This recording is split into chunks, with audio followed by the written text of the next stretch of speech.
What we're looking at is individual household dumping, mom and pop dumping, I guess you could call it.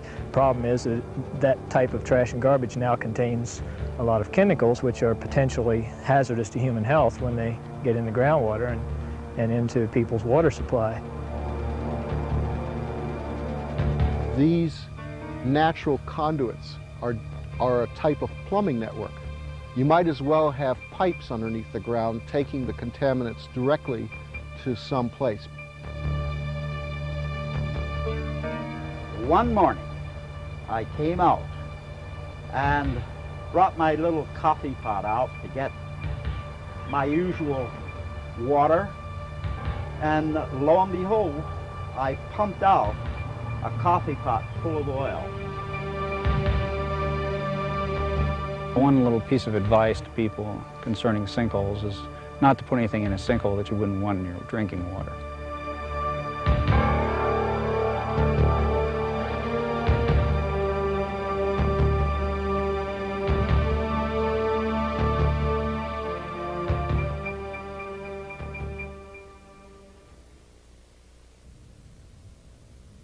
Before this country even was a country, even before there were people, natural forces were at work in what would one day be the Commonwealth of Virginia, building up and cutting into a landscape that would come to be called the Valley and Ridge Province, a great stretch of the state reaching from its northern border through all or part of 24 counties to where the state touches tips with Tennessee.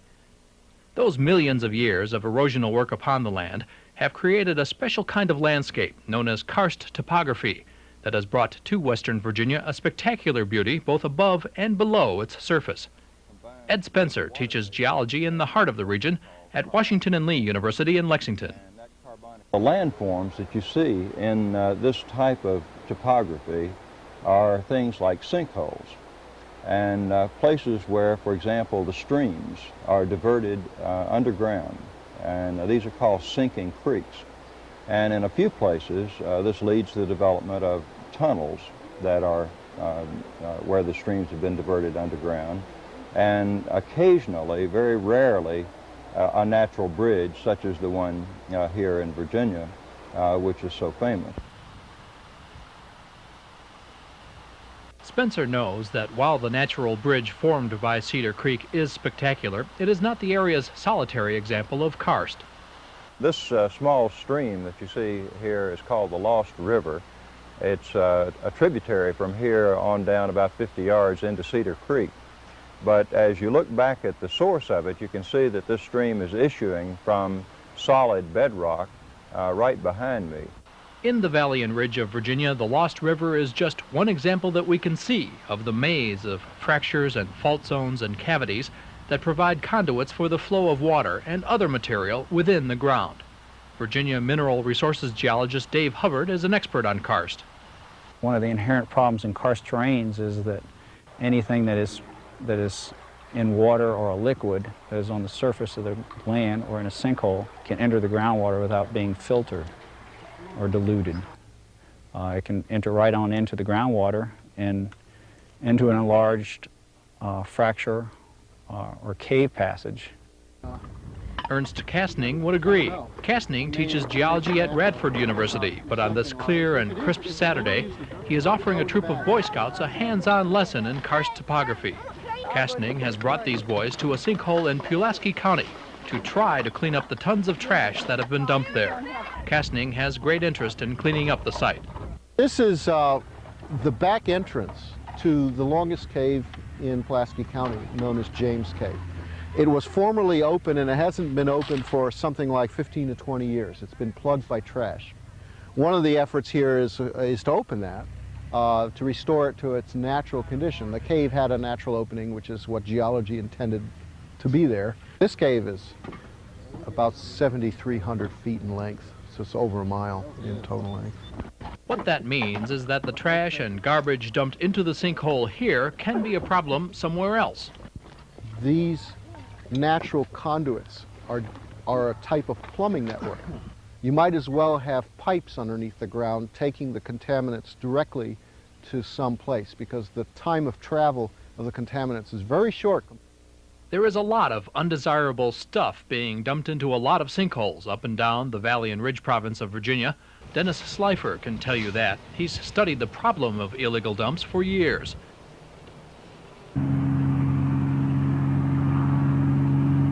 With the help of pilot Lanier France, Slifer took to the air to survey illegal dumps in Botetourt County. From that vantage point, he identified 168 dumps just in that single county. Dumps he then visited on the ground to determine their potential contamination threat to the county's groundwater. From that survey, and a similar one in neighboring Rockbridge County, Slifer has reached some startling conclusions about the extent of illegal dumps in Virginia's Valley and Ridge province. And we estimate that there may be as many as 6,000 illegal dumps in the 24-county area. Perhaps 4,000 of those are in karst areas, and perhaps 2,400 of those dumps are in sinkholes. So we're talking about a pretty serious, potentially serious problem. Even if the dump is not in a sinkhole, it can still cause problems. Surface water infiltrates through the pile of trash and generates what we call leachate, which is a chemical stew, really. It's kind of a witch's brew of chemicals and contaminants of all types that would be leached out of the contents of this dump. And what is in this witch's brew? Check your garage or basement and you'll probably get a pretty good idea. What we're looking at is individual household dumping, mom and pop dumping, I guess you could call it. Problem is that type of trash and garbage now contains a lot of chemicals which are potentially hazardous to human health when they get in the groundwater and into people's water supply. Looking at some of the contents of this dump, these all are examples of household hazardous waste. This is a spray paint can, which I'm sure still has some paint in it. This is silicone tire shine. Hydrocide is a water repellent. This on the back says it's poisonous and you should avoid getting it on your skin and breathing the vapors. Of course, none of this stuff would do you any good if it was in your drinking water. Here's a paint can. Paint, often, the older paints especially, contain lead, high levels of lead. This looks like, no, that's a vegetable can. This is hydraulic oil. Oil cans. All of these things are never truly empty. When they're thrown out, they always have a small residue of oil. And it doesn't take very much oil to contaminate a lot of groundwater. Just a few ounces of oil can contaminate thousands of gallons of drinking water when it's in the aquifer of the groundwater system. So what? So what if a little oil gets into the groundwater?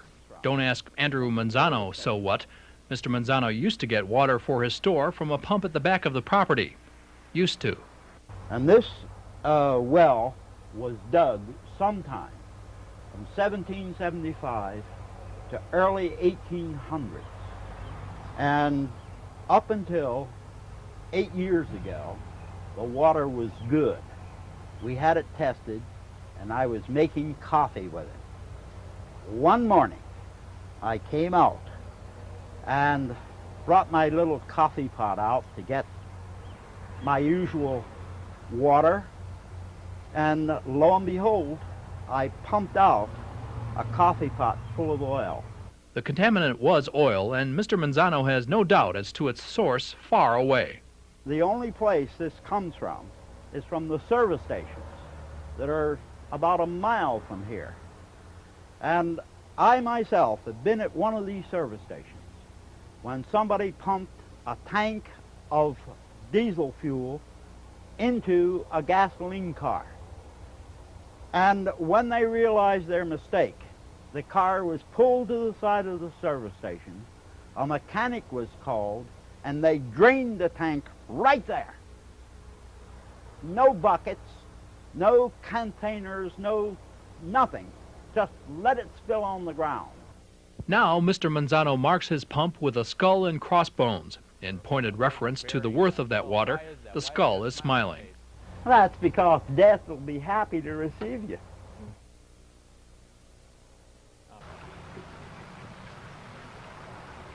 Pat Stewart can tell you about karst landscapes, too. His education began when he bought this house in the summer of 1987. Water started turning color, a grayish color, and awful smell. Called the health department. They come down and checked, and he pointed to this upper house, and He said, let's go up there and put red dye in the commode and flush it. Then turn water on and see if this upper system is coming into the well.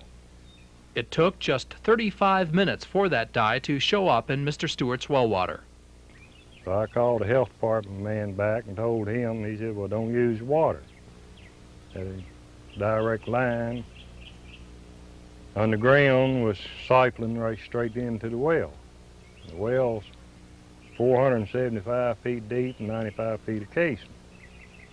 This upper septic system is approximately 130, 140 feet away from the well.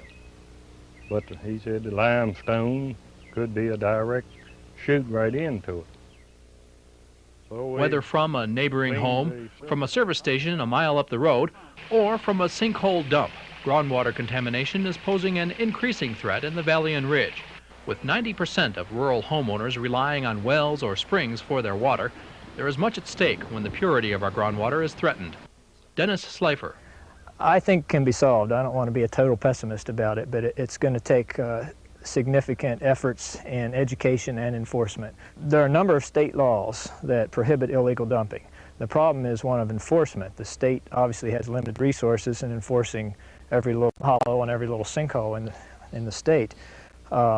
Until local governments, county governments, take a serious interest and get involved in this, there can't be any real effective enforcement. Some counties have indeed begun taking steps to ensure the quality of their groundwater. Botetourt County has an ordinance against illegal dumps. Botetourt County planner and zoning administrator Ron Hashi. And it basically says that there are no private landfills that are legal in the county. And the only legal landfill is the Botetourt County landfill. But Botetourt is a big county for law enforcement officials to cover if they're trying to track down illegal dumps. That's why Botetourt has gone one step beyond just putting another law into its books. You don't have to be a law enforcement officer in the county to fight illegal dumps. There is room for citizens to come in and, lodge a complaint, and the Sheriff's Department will deal with it on a on-call basis, basically. And that ultimately is where the responsibility of protecting our groundwater lies, with each citizen. Reporting illegal dumps is just one action citizens can take, and the main law you need to know is just the law of common sense. 20 or 30 or 40 years ago, people's trash was relatively benign. Biological contaminants were probably the only real threat to water supplies. Now we have thousands of chemicals that we use in our homes and farms. There needs to be some consciousness raising about waste disposal and about impacts to water quality. Both groundwater and surface water is impacted by illegal dumping like this. People don't realize that whatever goes onto the surface works its way underground. And especially here, we have lots of underground streams because we're in a limestone formation, and it works its ways. This is why we have sinkholes, and etc. And people don't realize how precious water is, and they dump whatever into the sinkhole. The bottom line, as pointed out by Virginia Mineral Resources geologist Dave Hubbard, is that what goes into the ground goes into the water. Any water or liquid pollutant entering a sinkhole migrates down into the water table with very little filtering, if any at all. So that if you put something in the sinkhole as a waste, it may well end up in your drinking water. One little piece of advice to people concerning sinkholes is not to put anything in a sinkhole that you wouldn't want in your drinking water.